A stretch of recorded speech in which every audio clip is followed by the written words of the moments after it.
Pemirsa, Perumda Bukti Praja Sewaka Dharma BPS Kota Denpasar meningkatkan target realisasi pendapatan dari parkir di tahun 2025, yakni sebesar 33,6 miliar rupiah.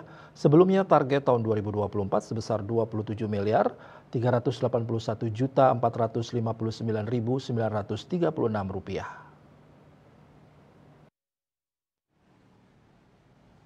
Peningkatan target ini sesuai dengan penambahan titik parkir beberapa kawasan Kota Denpasar dan penyesuaian tarif yang sudah ditetapkan. Direktur Utama Perumda BPS Inyoman Putrawan saat diwawancarai mengatakan, dari target 33,6 miliar rupiah tersebut berasal dari parkir dalam ruang milik jalan Rumija sebesar 22 miliar 200 juta rupiah dan parkir luar Rumija 11 miliar 400 juta rupiah. Ia mengatakan kenaikan target itu karena proses penyesuaian tarif dan beberapa penambahan titik parkir, sehingga target tersebut juga disesuaikan.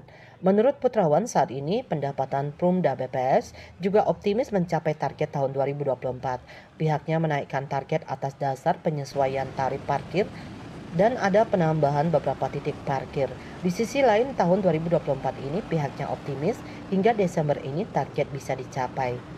Putrawan mengatakan target pendapatan di tahun 2024 ini sebesar 27 miliar 381 juta 459.936 rupiah dengan total pendapatan hingga Oktober 2024 khusus dalam Rumija sebesar 14 miliar 663 juta 286.000 rupiah dari target 17 miliar 970 juta 842.000 rupiah.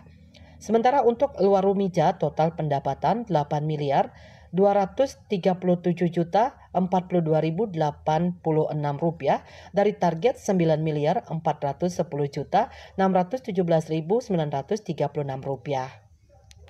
Ada kekurangan 3 miliar 307 juta 574.000 rupiah untuk pendapatan parkir kawasan Rumija dan 1 miliar 173 juta 575.850 rupiah untuk luar Rumija. Kekurangan itu dipastikan bisa terrealisasi hingga Desember, sebab pendapatan bulan November dan Desember belum diakumulasikan.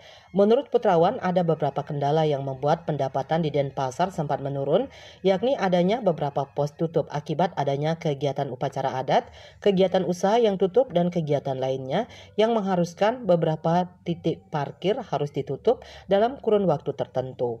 Kedua, karena cuaca atau curah hujan juga menjadi salah satu kendala untuk pencapaian target. Widya Stuti, Bisnis Bali melaporkan.